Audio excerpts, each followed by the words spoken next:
थकित को शांति के वचन भयभक्त सिंह के द्वारा। 1 अगस्त। मैं सचमुच तुझे बहुत आशीष दूंगा।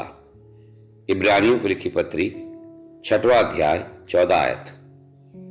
याकूब जब यात्रा करता हुआ बेतेल की तरफ बढ़ रहा था, तब परमेश्वर ने प्रकट होकर उससे बात की, अपने देश और अपने संबंधियों के पास लौट जाओ और मैं तुझे संपन्न करूंगा। उत्पत्ति की पुस्तक 32 अध्याय का 9 पद। परमेश्वर की आवाज सुनना कितना बड़ा सौभाग्य होता है। परमेश्वर मानो यह कह रहा था कि याकूब ने क्योंकि अपने घर में से सभी अनजाने देवताओं को दूर कर दिया था, इसीलिए मैं उससे प्रसन्न था, उससे प्रेम कर सकता था और खुलकर उससे बातें कर सकता था। अब परमेश्वर उसे भरपूर आशीष दे सकता था और उस प्रतिज्ञा को पूरा कर सकता था जो कुछ साल पहले उसने उसे दी थी। और सुन, मैं तेरे साथ हूं और तुझे इस देश में लौटा ले आऊंगा, क्योंकि मैंने तुझसे प्रतिज्ञा की है और जब तक उसे पूरा न कर लूं, मैं तुझे नहीं छोड़ूंगा। उत्पत्ति की पुस्तक 28 अध्याय का 15 पद। हम में से बहुत लोगों ने अलग अलग समयों में परमेश्वर के वचन में प्रतिज्ञाएं पाई है, नए साल के या जन्म के दिन या किसी और खास अवसर पर।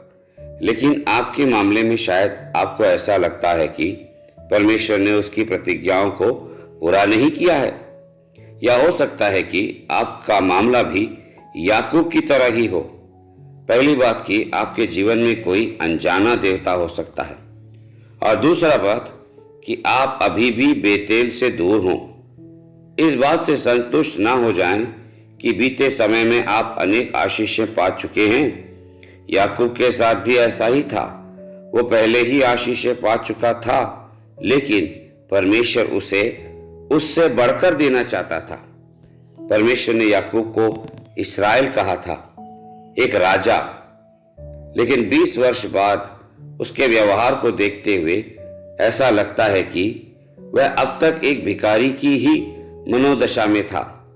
इसलिए परमेश्वर उससे एक बार फिर कह रहा था कि वह एक भिखारी की तरह नहीं, पर एक राजकुमार की तरह जीवन व्यतीत करे।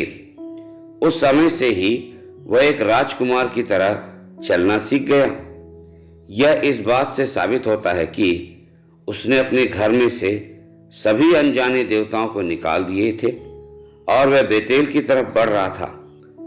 इसलिए परमेश्वर उससे कह रहा था कि तू एक राजा है और तुझ में से अनेक राजा और अधिकारी पैदा होंगे। उत्पत्ति की पुस्तक 35 अध्याय 11 तथा 12 पद। उस समय से याकूब ने परमेश्वर के राजकुमार, नबी और मित्र होने के अनुभव में प्रवेश किया। यही वजह थी कि मरने से पहले उसने अपने सभी पुत्रों को बुलाया और उन्हें परमेश्वर की आशीषों से आशीष दिया।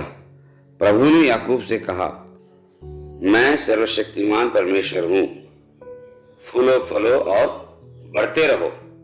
जब आप भी एक राजकुमार बन जाएंगे, तब आप भी अपने जीवन में परमेश्वर की सामर्थ को जान लेंगे, फिर आप डरपोक नहीं रहेंगे।